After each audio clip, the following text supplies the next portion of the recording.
नमस्कार, आप सभी का बहुत बहुत स्वागत है। मैं हूं अनूप पांडे। आज आपके बीच में हम कुछ सवालों के जवाब लेकर आए हैं। ये जवाब हमारे साथ में एक विशेषज्ञ मौजूद हैं, उनके माध्यम से दिए जाएंगे। उनका मैं परिचय आपसे कराऊंगा, लेकिन जो वर्तमान में परिस्थितियां चल रही हैं, हम देख रहे हैं कि हम अपने विचारधारा जो हमारी होती है, स्वयं की एक सोच होती है, लेकिन उस सोच को, उस विचारधारा को सामने वाला पसंद नहीं कर रहा है। साथ ही साथ आज हमारे त्योहार हैं, उन त्योहारों को हम कहीं ना कहीं बहुत व्यस्तता है हमारे जीवन में, लेकिन जो सेलिब्रेशन होना चाहिए वह भी हम कहीं ना कहीं नहीं दे पा रहे हैं, या फिर उन त्योहारों को हम अच्छे से एंजॉय नहीं कर पा रहे हैं।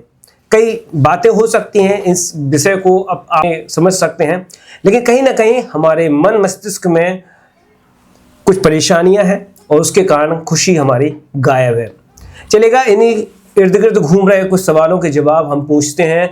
हमारे साथ में मौजूद हैं डॉक्टर गुरुचरण सिंह जी। आप एक मोटिवेटर ट्रेनर भी हैं, साथ ही साथ आप एक चिकित्सा क्षेत्र से भी जुड़े हुए हैं। साथ ही साथ आप प्रजापिता ब्रह्मा कुमारी ईश्वरीय विश्वविद्यालय के सीनियर राजयुगा टीचर भी हैं, और कहीं ना कहीं आपको कई कॉन्फ्रेंस में, कई प्रदेश में, कई देशों में जाने का मौका मिलता है, और आप युवाओं के साथ साथ समाज के हर क्षेत्र के लोगों को मार्गदर्शन देते हैं। आज आप हमारे स्टूडियो में आए हैं। चलेगा, आपसे ही हम सवालों के जवाब लेते हैं। सर, आपका बहुत बहुत स्वागत है। जैसा कि मैं प्रोग्राम के शुरुआत में पूछ रहा था कि जो विचार है, जैसे कि मेरा कोई विचार है कि मुझे ये चीज़ पसंद आ रही है, लेकिन हो सकता है वो चीज़ सामने वाले को पसंद नहीं आ रही है, और इसी कारण से जब विचारधाराएं नहीं मिल रही हैं तो कम्युनिकेशन गैप हो रहा है और लड़ाई झगड़े की स्थितियां बन रही हैं। आमतौर पर यही देखा जा रहा है, आप भी देखते होंगे कि आज मीडिया इन चीज़ों से भरा हुआ होता है। कहीं कहीं एक एक रुपये के पीछे लड़ाई हो जाती है। कारण बड़ा हास्यप्रद लगता है कि भाई बताइए, 1 रुपया कोई वैल्यू नहीं रखता है, लेकिन लड़ाइयाँ हो रही हैं। इस विषय को आप किस प्रकार से देखते हैं, आपसे ही मैं समझना चाहूँगा जी। चलिए, बहुत बहुत धन्यवाद मुझे आपके इस विशेष शो पर इनवाइट करने के लिए, और आशा करते हैं कि जितना ज्ञान पिता परमात्मा ने दिया है अपने अनुभव के आधार पर कोशिश करेंगे कि आज की इस विशेष चर्चा को सभी के लिए लाभप्रद हो, इस बारे में हम विशेष ध्यान देंगे। तो देखिए, अगर हम इस एक बात को एक्सेप्ट कर लें कि हर एक का जो देखने का नज़रिया है, तरीका है, हर एक जो देख रहा है अपने वे में वो सही है। कहने का तात्पर्य, जैसे मान लीजिए आप कैमरे के उधर से देख रहे हैं, मैं इधर से देख रहा हूँ, तो मेरा जो ये एंगल है ये ठीक है, मेरे को इस प्रकार से दिख रहा है, लेकिन आप जब उधर से देख रहे हैं तो आपका वो एंगल दिख रहा है। परंतु क्या होता है, जब हम व्यावहारिकता में आते हैं तो हम इस एस्पेक्ट को भूल जाते हैं, और हम सोचते हैं कि जैसा मुझे दिख रहा है वैसा सबको दिखना चाहिए, वैसा सबको फील होना चाहिए। तो इस वजह से सारी बातें शुरू हुई, और यहाँ से कहीं ना कहीं प्रतिस्पर्धा की बात कि ये ऐसा है तो मुझे भी ऐसा होना चाहिए। तो ये सारी बातें आने की वजह से जो छोटी छोटी बातें, जिसको हम सिर्फ एक्सेप्टेंस के से, आप उधर से देख रहे हो, आपको हो सकता है 9 दिख रहा है, मैं इधर से देख रहा हूँ, मुझे 6 दिख रहा है, अगर ये हम एक्सेप्ट कर लें तो बहुत सारी चीज़ों का समाधान मेरे हिसाब से हो सकता है। तो इसका अभ्यास की बात है, हम जितना हम इसको प्रैक्टिस करेंगे कि everyone is right is in own perspective. वो जिस प्रकार से देख रहा है, जिस प्रकार से वर्णन कर रहा है, तो उसका भी एस्पेक्ट हो सकता है। बस इतनी सी अवेयरनेस, और इससे मैं समझता हूँ काफ़ी सारी चीज़ों का समाधान हो सकता है। जैसा कि आपने बताया कि अपने नज़रिए को चेंज करने की आवश्यकता है। यदि हम नज़रिए में सकारात्मकता जोड़ दें तो सब कुछ अच्छा ही अच्छा होगा। आपसे अगला प्रश्न कहें या फिर जिज्ञासा कहें, हम आपके बीच में रखना चाहते हैं कि आजकल जो हमारे बहुत सारे त्योहार हैं, और हर त्योहार का एक बड़ा महत्व है। कहीं ना कहीं हर त्योहार एक मैसेज भी देता है, लेकिन आप क्या कहना चाहेंगे कि इस जो त्योहार है उनको हम किस प्रकार से अपने जीवन में और खुशियों को बढ़ा सकते हैं उनके माध्यम से, और जो आने वाली युवा पीढ़ी है उसको भी सीखे समझे, क्या कहना चाहेंगे सर? जी बिल्कुल। तो सबसे पहले तो मैं सभी को ये विशेष जो फेस्टिवल सीज़न है, नया साल है, अब भले ही कैलेंडर की हम बात नहीं कर रहे, बट जो मोस्ट यूज कैलेंडर है उस हिसाब से नया साल, लोहड़ी, मकर संक्रांति, पोंगल, हमारा गणतंत्र दिवस, बड़े सारे फेस्टिवल इस समय है, तो मैं सबकी शुभकामनाएं आपको सबको दे रहा हूँ। और जहाँ फेस्टिवल की बात आती है, अगर हम बात करें उत्सव, तो उत्सव का कनेक्शन ही उत्साह से है। माना ये जो फेस्टिवल शुरुआत हुए, जहाँ तक मैं समझता हूँ कि कहीं ना कहीं एक गेट टुगेदर हो, हम एक दूसरे के साथ इन्वॉल्व हों, एक दूसरे की भावनाओं को समझें, आदान प्रदान करें, खुशियों को बांटें, दुख तकलीफों को भी बांटें। तो ये साथ में आने का एक तरीका है, मैं जो समझता हूँ।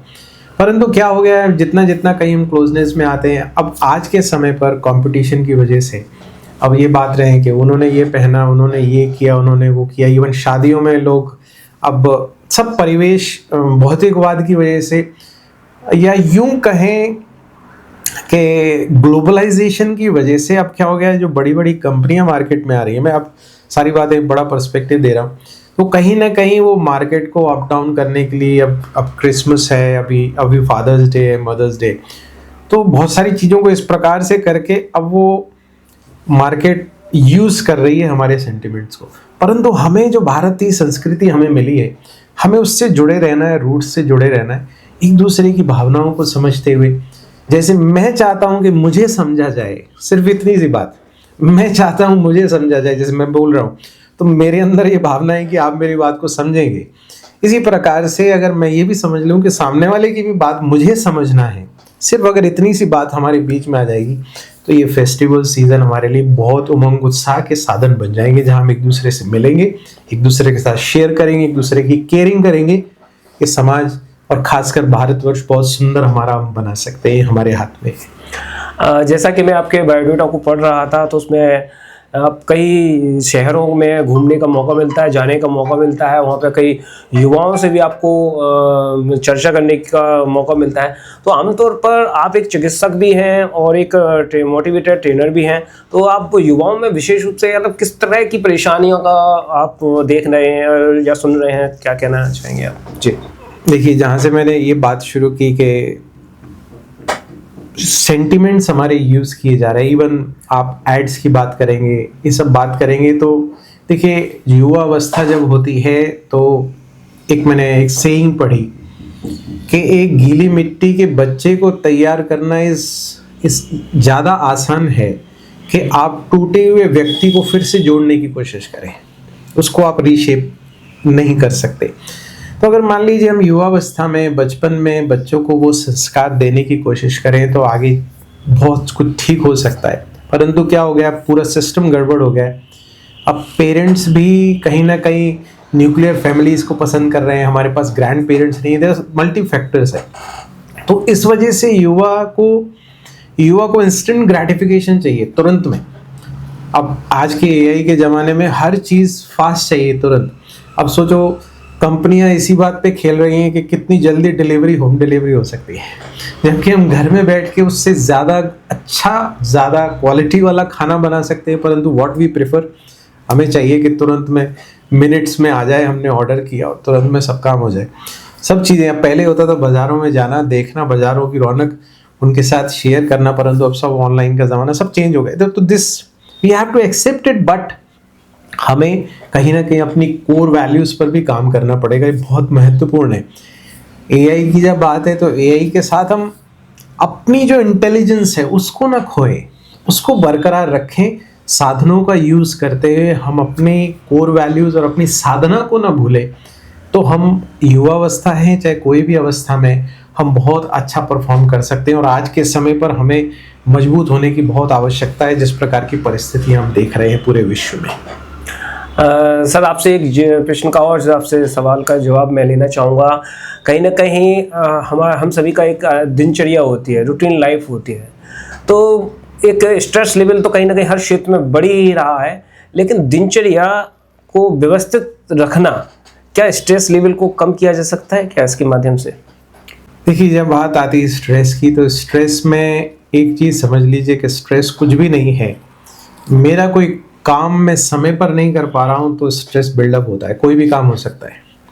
तो स्ट्रेस बिल्डअप होने का रीज़न यही है कि मैं चीज़ों को व्यवस्थित नहीं कर पा रहा हूँ। चीज़ें व्यवस्थित हैं तो तनाव होने के चांसेस कम हो जाते हैं, बहुत कुछ और बहुत सारे फैक्टर्स हैं, बट मेजर फैक्टर ये, I am not committing myself to the point, मैं अपने पॉइंट पर कमिट नहीं कर रहा हूँ, मैं टाइम को कमिट नहीं कर रहा हूँ, मैं एफर्ट्स को कमिट नहीं कर रहा हूँ, इस वजह से तनाव बढ़ रहा है।